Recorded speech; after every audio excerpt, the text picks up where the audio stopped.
Everyone, कैसे हैं आप लोग। आई होप आप लोग अच्छे होंगे। मैं आपकी Deepika Trivedi, Deep tarot soul journey level 11 channel से मैं आ गई हूँ मैसेज ऑफ द डे की रीडिंग लेके। ये एक शॉर्ट वीडियो होगी, जब कभी भी आपकी नजरों से गुजरेगी तब के लिए आपका मैसेज होगा।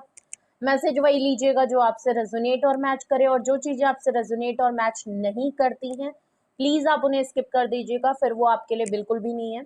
जेंडर स्पेसिफिक ये रीडिंग बिल्कुल भी नहीं होगी। हम पॉसिबिलिटीज चेक करेंगे, कुछ भी फिक्स्ड एंड फाइनल नहीं होगा।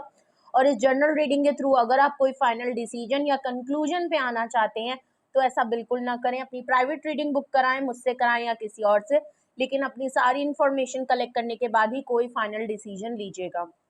ओके अगर आपको प्राइवेट रीडिंग मुझसे लेनी है तो डिस्क्रिप्शन बॉक्स में मेरा नंबर मौजूद है, आप मुझे कांटेक्ट कर सकते हैं और अपनी प्राइवेट रीडिंग बुक करा सकते हैं।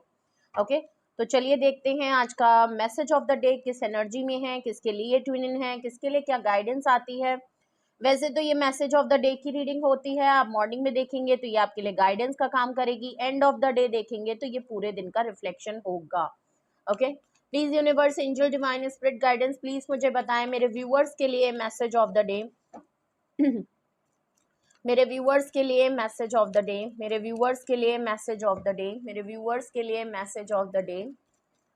Okay please universe, angel, divine spirit guidance, please मुझे बताएं मेरे व्यूअर्स के लिए मैसेज ऑफ द डे, मेरे व्यूअर्स के लिए मैसेज ऑफ द डे, मेरे व्यूअर्स के लिए message of the day.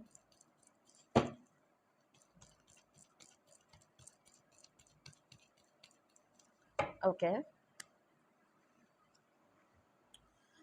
8 of swords का कार्ड आया है। जेमिनी, लिब्रा एंड एक्वेरियस की एनर्जी है आजकल। 8 ऑफ स्वॉर्ड्स बहुत आ रहा है, लग रहा है कि कोई तो पर्सन है या आप आजकल बहुत हेल्पलेस फील कर रहे हैं किसी चीज़ में डिसीजन लेने में, किसी चीज़ को आगे बढ़ने में, कुछ तो लग रहा है सिचुएशन। ओके और देखते हैं मेरे व्यूअर्स के लिए मैसेज ऑफ द डे, मेरे व्यूअर्स के लिए मैसेज ऑफ द डे, मेरे व्यूअर्स के लिए मैसेज ऑफ द डे, मेरे व्यूअर्स के लिए मैसेज ऑफ द डे, मेरे व्यूअर्स के लिए मैसेज ऑफ द डे, मेरे व्यूअर्स के लिए message of the day. 4 of swords देख लीजिए। सोचे हैं, बहुत सोचे हैं।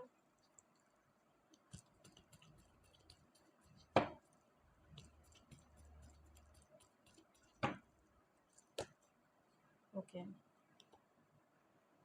Page of wands, Aries, Leo, Sagittarius की एनर्जी है। बॉटम ऑफ द डेक आया है हैंगमैन, पाइसीस और एरीज की एनर्जी बहुत स्ट्रांग है। ठीक है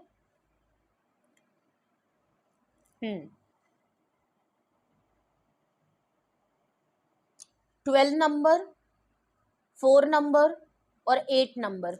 ठीक है आपका मेजर अरकाना आया है bottom of the deck hangman. तो ऐसा लग रहा है किसी सिचुएशन, या तो आपकी किसी के साथ लटकी फंसी हुई है, किसी के साथ, किसी पर्सन के साथ आपकी सिचुएशन लटकी फंसी है। आजकल आपका कोई भी काम आगे पीछे नहीं बढ़ रहा है, अटकी हुई है सिचुएशन, पॉज है सिचुएशन, होल्ड है सिचुएशन, ऐसा लग रहा है। अब वो चाहे किसी पर्सन के साथ हो, किसी वर्क प्लेस में कुछ आपका काम रुका हुआ है, घर में किसी के साथ मामलात आपके रुके हुए हैं। ठीक है तो या तो आपकी लाइफ में कुछ आगे नहीं बढ़ रहा है, सब कुछ स्टक सा लग रहा है, सब कुछ आगे बढ़ता हुआ नजर नहीं आ रहा है, कुछ इस तरीके की सिचुएशन लग रही है। बॉटम ऑफ द डेक हम देखते हैं कि आपका क्या सिचुएशन है, किसके साथ अटकी है। हम्म हम्म हम्म किसी से आप नाराजगी हैं, किसी से आप नाराज हैं, किसी की लाइफ से आप वॉक अवे कर गए हैं, या कोई आपकी लाइफ से वॉक अवे कर गया है, या तो आपने अगर वॉक अवे किया है तो आप पीस ऑफ माइंड के लिए आपने वॉक अवे किया है, आप न्यू डायरेक्शन की तरफ है। अगर कोई पर्सन आपसे वॉक अवे कर गया है, कोई पर्सन आपकी लाइफ में इन एंड आउट बहुत करता था, ऑन एंड ऑफ सिचुएशन किसी के साथ आपकी बहुत रहती थी। ये पर्सन काफी, ये जो भी था वो अट्रैक्शन बेस्ड था, पैशनेट था, रोमांटिक था, बट सीरियस कमिटमेंट वाला नहीं था। एक टेम्परेरी बेस्ड मूड स्विंग्स वाला कोई पर्सन था जिसकी लाइफ से आप वॉक अवे करते हुए नजर आ रहे हैं। ठीक है नाराजगी है आपको, खफगी है आपको। ठीक है क्वीन ऑफ सॉर्ड्स का मेजर अरकाना कार्ड आया है, जेमिनी, लिब्रा एंड एक्वेरियस। ऐसा लग रहा है आप किसी से नाराज हैं, बहुत सख्त हो गए हैं, काफी कोल्ड एंड रफ हो गए हैं, बिल्कुल आपने मामला खत्म कर दिए हैं, आप वॉक अवे कर चुके हैं, जो कि हम 6 ऑफ सॉर्ड्स से देख ही चुके हैं कि आपने ऑलरेडी सब कुछ खत्म करके आप आगे बढ़ चुके हैं और आपने फैसला सुना दिया है। अब आप अपने फैसले पे बिल्कुल भी फ्लेक्सिबिलिटी नहीं दिखाने वाले। आपका लग रहा है कि जो मैंने फैसला कर लिया है वो ओके है और वो फाइन है, ओके, और आप नाराज अभी भी हैं। 3 ऑफ कप्स है, आप अपने आप को चिल मोड में लाने की कोशिश कर रहे हैं। आजकल आप अपनी फैमिली से अपने फ्रेंड सर्कल में अपने आप को लाइट जोन में रखने की कोशिश कर रहे हैं, अपना माइंड डाइवर्ट करने की कोशिश कर रहे हैं, इंजॉयमेंट चाहते हैं आप अपनी लाइफ में, सीरियसनेस को आप टाटा बाय बाय कहना चाहते हैं। थर्ड पार्टी सिचुएशन रही है, हो सकता है ये जो पर्सन है ये आपका कोई दोस्त हो सकता है, आपका कोई क्लोज वन हो सकता है जिसके साथ आपके काफी अच्छे मूवमेंट्स रहे थे, और यहाँ पे एक हल्ला गुल्ला, मैंने कहा ना, एक टेम्परेरी बेस में एक अट्रैक्शन, पैशनेट, फ्लर्ट वाली एनर्जी है। तो ये आपको लगा कि आप हमेशा इन्हीं एक्टिविटीज में रहेंगे, और यहाँ थर्ड पार्टी भी इन्वॉल्व है क्योंकि यहाँ पे कोई सीरियसनेस नहीं थी। अब आप इस फेज से निकल के अपनी लाइफ में एक सीरियसनेस से निकल के एक फन जोन में, लाइट जोन में, एक डिफरेंट लोगों से मिलना जुलना आप शुरू कर रहे हो, ठीक है। एस ऑफ सोर्ड्स, आपको क्लैरिटी है, आपको ट्रुथ समझ में आ गया है, आप अपने डिसीजन में क्लियर हो, जो कि मैं क्वीन ऑफ सोर्ड्स से पहले ही बता चुकी। आपने जो डिसीजन लिया है आपको उसमें क्लैरिटी मिल गई है, आपको लग रहा है कि जो डिसीजन मैंने लिया है वो इस समय बिल्कुल ठीक है, ओके। 7 ऑफ कप्स है, देख लीजिए, या तो आप अपनी लाइफ में कई ऑप्शन आपके पास हैं, आप उनको एक्सप्लोर करना चाहते हो, आपकी तरफ जो कोई आ रहा है आप उनकी तरफ जाते हो। नो डाउट आपको काफी कंफ्यूजन हो रही है उस सिलेक्शन करने में, और आप या तो अभी इस चीज के लिए रेडी नहीं हो क्योंकि आप इस समय किसी से सीरियस रिलेशनशिप में जाना नहीं चाहते, किसी को कमिटमेंट वगैरह देना नहीं चाहते, इसलिए दोस्ती हो चाहे कुछ भी हो आप बहुत सोच समझ के चीजें करना चाह रहे हैं, ओके। और आप कंफ्यूज भी लग रहे हैं कि क्या मुझे किसी से दोस्ती या किसी की तरफ प्रपोजल को एक्सेप्ट करना चाहिए या नहीं करना चाहिए, बिकॉज मुझे लग रहा है कि आप अभी अपने लिए टाइम चाहते हो, ठीक है। आप अभी इतनी जल्दबाजी में मुझे नजर नहीं आ रहे हो, ठीक है। और ऐसा भी लग रहा है आप इस सिचुएशन से इसलिए भी निकले क्योंकि आपको काफी लेफ्ट आउट फील कराया गया, आपको लगा कि आपको एज अ ऑप्शन ट्रीट किया गया है, आपको प्रायोरिटी नहीं दी, इसलिए भी आप निकल गए, ठीक है। द वर्ल्ड कार्ड है, देख लीजिए, मे बी आप ट्रैवल करने का सोच रहे हो, ट्रैवल कर रहे हो, आपकी जॉब जो है ट्रैवल वाली है, या तो जो इस पर्सन के साथ आप डील कर रहे हो वो लॉन्ग डिस्टेंस है, ये पर्सन आपसे दूर रहता है और अब आजकल आप लोगों के बीच में कुछ ज्यादा ही डिस्टेंस आ गया है।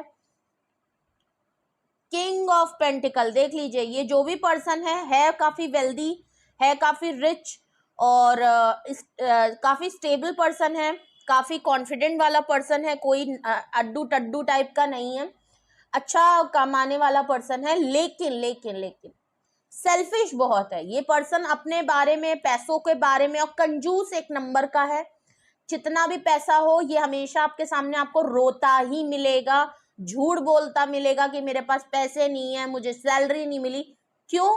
क्योंकि ये कंजूस है एक नंबर के, ठीक है। ये इतनी जल्दी जल्दी इससे कोई पैसे निकाल नहीं सकता है, ठीक है। अपने लिए तो हर चीज करना चाहता है, लग्जरी लाइफ जीना चाहता है, सब कुछ करना चाहता है, ख्वाहिशें बहुत हैं, लेकिन पैसा भी कमाता है, करेगा नहीं। और ये इस समय काफी सेल्फिश है कि मेरा पैसा है, मेरा काम है, मेरे सपने हैं, मैं अपनी तरीके से जी सकता हूँ, मैं अपने बारे में सोचूंगा। तो ये जो भी पर्सन है ये सेल्फिश है। चैरियट का कार्ड है, देख लीजिए, ये पर्सन आपकी तरफ, ये जो भी इसने या तो फैसला किया था, ये काफी तेजी से इसने फैसला किया है कि ये आपकी लाइफ से निकला है, पहली बात। दूसरी बात, अगर आप इनकी लाइफ से निकले हैं तो आप इस समय काफी स्ट्रॉन्ग पोजीशन पे हैं। क्वीन ऑफ सॉर्ड्स है और चैरियट भी है, अगर आपका कैंसेरियन की एनर्जी है तो मूवमेंट आ रही है, ऐसा लग रहा है ये पर्सन आपकी तरफ आना चाहता है, क्योंकि bottom of the deck hangman था, जो आप दोनों के बीच में सिचुएशन को इसने लटका फंसा के रखा है, पॉज सिचुएशन दे रखी है, साइलेंट ट्रीटमेंट है, नो कांटेक्ट है, इसमें ये कांटेक्ट लाना चाहता है बिकॉज ये काफी एक्शन ओरिएंटेड हो रहे हैं। आपका इनकी लाइफ से चले जाना मैं इस पर्सन की बात करूं तो ये तो बहुत तेजी से आपकी तरफ एक्शन ओरिएंटेड होना चाहते हैं। अगर अभी तक इन्होंने सिर्फ अपने बारे में सोचा था तो ऐसा लग रहा है मे बी ये ट्रैवल करके आपकी तरफ आना चाहते हैं, आपको कहीं ट्रैवल करके हो सकता है ले जाने की कोशिश करें। ये जो मूवमेंट आ गया है, ये मूवमेंट लाना चाहते हैं, एक्शन लेना चाहते हैं कि ये जो बहुत लंबे टाइम से आपके bottom of the deck hangman की सिचुएशन है ना, इसमें मूवमेंट आ जाए। इन्होंने बहुत लंबे टाइम से चीजों को खराब कर दिया, बहुत लंबे टाइम से आप लोगों का नो कांटेक्ट या सेपरेशन या साइलेंट ट्रीटमेंट चल रहा था। ये पर्सन तो मूवमेंट लाना चाहता है, लेकिन मुझे आपका नहीं लग रहा कि आप इसमें कोई मूवमेंट चाहते हैं। ठीक है, आप अपनी लाइफ में आगे बढ़ना चाहते हैं, मुझे लग रहा है। ओके, तो यहाँ तो बॉटम ऑफ द डेक के तो ये कॉन्टेक्स्ट है। ठीक है, अगर आपको लगता है कि हाँ ऐसी कोई सिचुएशन किसी के साथ चल रही है या आप एक्सपीरियंस कर चुके हो, कर रहे हो, तो आपके लिए यहाँ पे मैसेज ऑफ द डे देखते हैं क्या एनर्जी निकल के आती है आज के लिए। 8 ऑफ स्वॉर्ड्स का कार्ड है। ऐसा लग रहा है या तो आप काफी हर्ट हैं, पहली बात आज आप काफी दुख में रहेंगे मे बी, या तो आप किसी और पर्सन की एनर्जी को पिक कर रहे हैं। आज आप पुरानी बातों को हो सकता है याद करते हो कि कैसे ये पर्सन आपको होल्ड करके चला गया, बहुत बुरे टाइम फेज में चला गया। आप काफी हेल्पलेस भी फील करेंगे आज के दिन कि अगर मैं चाहूं तो मैं सब कुछ कर सकता हूं। आप चाहें तो इसमें मूवमेंट ला सकते हैं, आप चाहें तो कांटेक्ट कर सकते हैं, ऐसा नहीं है कि आप बंधे हुए हैं। आप चाहें तो अपने उस पे कर सकते हैं, लेकिन आप करना नहीं चाहते। आपको लगता है कि यहाँ मैं कर नहीं सकता, या तो इस पर्सन ने आपको जाते वक्त कुछ ऐसी बात कह दी जहां पे अब आप अगर आप करेंगे तो आपकी सेल्फ रिस्पेक्ट की कोई वैल्यू नहीं होगी। ठीक है, कुछ ऐसे टर्म्स एंड कंडीशन इन्होंने बोल दिए कि अब आपकी है भी नहीं कि मैं अगर चाहूं खुद से तो मैं कुछ करूं, तो आप हेल्पलेस हैं। या तो इन्होंने आपको इस कदर से हर्ट कर दिया है कि अब आप इसमें आगे बढ़ना नहीं चाहते। अगर आपका मन भी है ना तो आप बढ़ना नहीं चाहते। ठीक है, आपको लग रहा है मेरे हाथ पैर बंधे हैं, मैं इतना हर्ट ऑलरेडी हो चुका हूं कि मैं आप किसी भी फैसले पे, किसी भी एक्शन पे आना नहीं चाहता। तो आपके पास एक खुद को समझाने के लिए एक एक्सक्यूज है, और एक्सक्यूज नहीं है, इट्स मतलब जो आप क्या कर रहे हो, जो कॉन्टेक्स्ट निकल के आया है बॉटम ऑफ द डेक, उसके हिसाब से देखा जाए तो बिल्कुल सही बात है कि आप सामने से कुछ हो तो हो, बट आप इसमें अब बिल्कुल हेल्पलेस हो। आपको लग रहा है कि नहीं मुझे नहीं करना चाहिए। ठीक है, 4 ऑफ स्वॉर्ड्स का कार्ड है, देख लीजिए। अगर मैं आपकी बात करूं, आप ओवर थिंकिंग कर रहे हैं, कुछ बातें अभी भी आपके मन में लगती हैं कि कैसे आपको चीट किया, कैसे आपको धोखा दिया, कैसे आपके लिए स्टैंड नहीं लिया गया, कैसे आपको बुरे टाइम में छोड़ दिया गया, क्यों आपके साथ ऐसा किया गया। तो इन सब चीजें ना आपको ओवर थिंकिंग करते हुए दिख रहे हैं, थोड़ा स्लीपलेस नाइट से आप दिख रहे हैं। अगर मैं सिर्फ और सिर्फ आपकी बात करूं, पेज ऑफ वैंड्स है, देख लीजिए। नो डाउट आपको कभी कभी पैशनेट फील करते हैं आप, मे बी आप स्टॉक कर रहे हो इनको, ये आपकी बात हो गई। अगर तो मैं सिर्फ और सिर्फ दूसरे पर्सन की बात करूं, जो कि मुझे यहाँ पे बिल्कुल दिख रहा था कि किंग ऑफ पेंटिकल्स के बाद चैरियट है, चैरियट के बाद हैंगमैन आया बॉटम ऑफ द डेक। अगर उसके कॉन्टेक्स्ट में देखूं तो पर्सन जो है वो यहाँ पे आपको काफी हर्ट जो किया है, आपको जो छोड़ के गया है, आपको हेल्प नहीं की है, 8 ऑफ स्वॉर्ड से आपके लिए कभी भी कोई एक्शन नहीं लिया, तो वो इसलिए भी चैरियट कार्ड से आगे बढ़ना चाहता है और मूवमेंट लाना चाहता है हैंगमैन की सिचुएशन में, क्योंकि ओवर थिंकिंग बहुत कर रहा है, एंजाइटी बहुत हो रही है, डिप्रेशन में है। तो कोई पर्सन जो कि किंग ऑफ पेंटिकल में है, ये पर्सन आपको लेके सोच बहुत रहा है, कोई आपको ओवर थिंकिंग बहुत कर रहा है, और हो सकता है इन्हीं की एनर्जी आप भी पिक कर रहे हैं, ना चाहते हुए भी आपको भी उलझन हो रही है, आप भी इनको मिस कर रहे हैं, क्योंकि अगला इंसान आपको इस तरीके से सोच रहा है, विजुलाइज कर रहा है। ठीक है, स्पेशली रात के टाइम इनको काफी रिग्रेट होता है, काफी रियलाइजेशन होता है कि मैंने इसके साथ ऐसा क्यों किया, बहुत बुरे टाइम पे क्यों छोड़ के गया। पेज ऑफ वैंड से ये पर्सन दूर रह के आपके लिए काफी अट्रैक्शन फील कर रहा है, काफी पैशनेट है, फ्लर्ट है, आपके ऊपर नजरें गड़ा के रखी हुई हैं, और इनकी अट्रैक्शन आपके लिए खत्म नहीं हो सकती। इसीलिए हैंगमैन का कार्ड है। क्यों इस तरीके से है? क्योंकि आप दोनों के बीच में अभी साइलेंट ट्रीटमेंट या नो कांटेक्ट या कुछ लड़ाई हुई, झगड़े हुए, उस वो काफी प्रोलॉन्ग हो गया है। ओके,